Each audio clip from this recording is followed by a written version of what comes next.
So today I have another one of my grandfather's firearms, and what it is, it's a 12 gauge break action shotgun.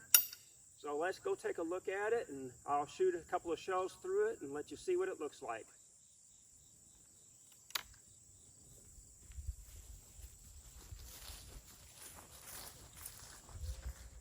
So this is the shotgun that my grandfather owned, and my father remembers when he was about 8 years old in about 1940 that it was around the house back then, and he doesn't remember if my grandfather it was new or bought it used at the time.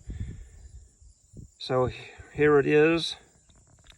Those are the shells I'll be shooting today.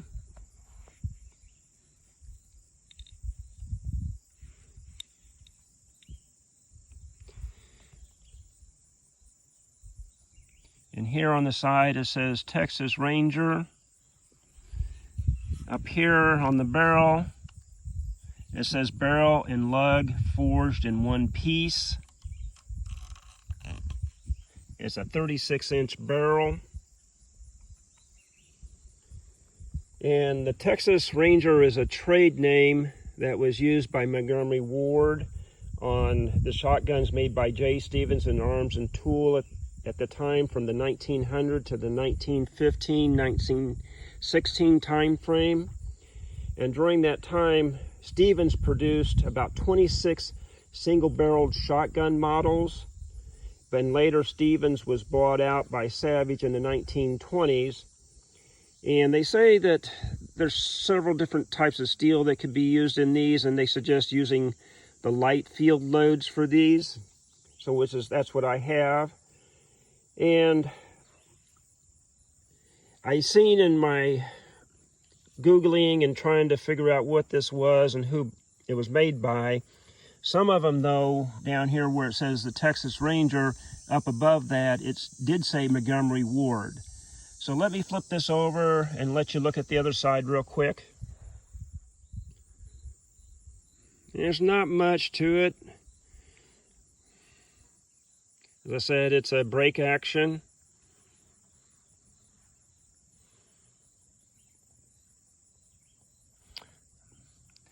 And there's a stamping there. I'm not quite sure what that is.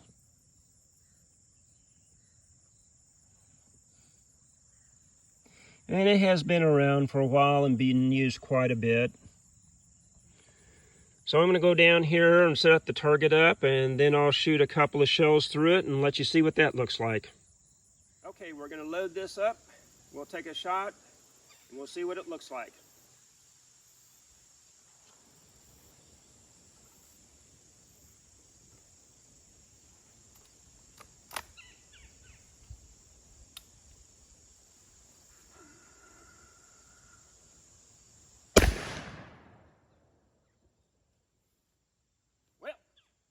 Wasn't any good.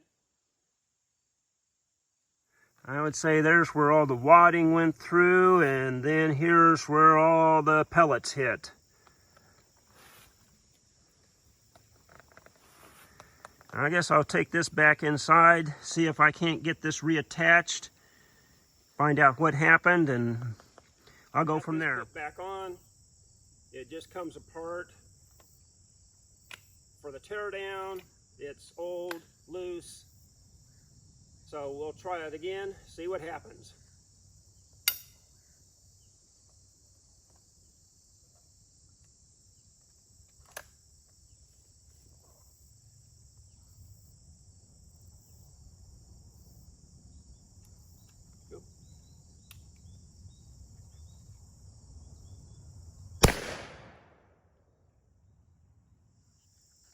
We'll shoot one more, we'll look at the target, and then I'll show you the disassembly on this shotgun.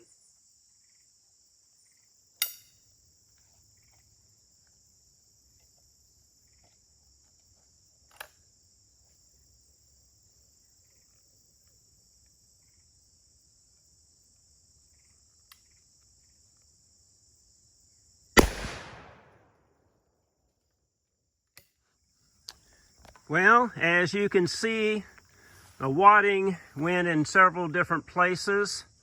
But overall, the grouping of the bird shot is pretty consistent through there. All right, we'll go back up. I'll show you the breakdown. All right, I'll try not to get in the way of this. So this comes apart. There you go. That's the breakdown for cleaning and inspection. So let's take a closer look at what I have. So right here is the foregrip, and you can see a number stamped 250. So back here on the action, right down in there, and that's a 254, looks like an F. Go over here to the barrel. Show you what that looks like. And there's a WWPT.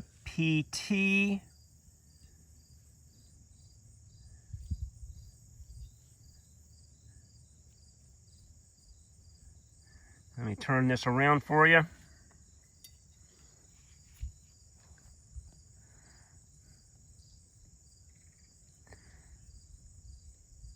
And there you go. This is the shotgun that my grandfather owned. And so the reassembly is just the reverse of what you took it apart.